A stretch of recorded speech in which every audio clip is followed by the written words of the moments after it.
everybody! Today I am exploring the science of breakfast cereal. If you go down the breakfast aisle of your supermarket, you will see lots of cereals that say high in iron. But what does that really mean? For a breakfast cereal to be high in iron, is that the same as the iron in an iron nail? And why do we want that? Well, it turns out that it really is the same iron. The iron in cereal is exactly the same as this, and today I'm going to show you some experiments to prove it. First of all, if there really is iron in cereal, we should be able to move the cereal with a magnet. It should be magnetic.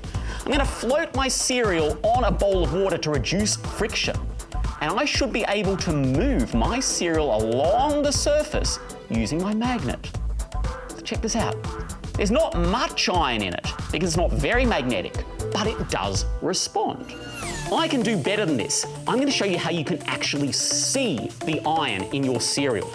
What I'm going to do is pour some cereal into my blender. Add some water, no milk for this cereal. And now we're going to blend it up.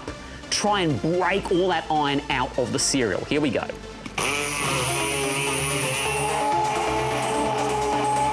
I blended it up, but how do I get the iron?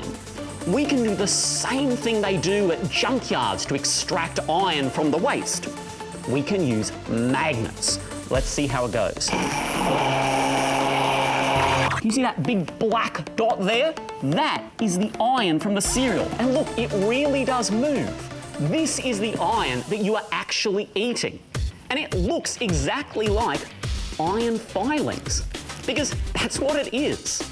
Cereal doesn't have an awful lot of nutritional value if it's really processed.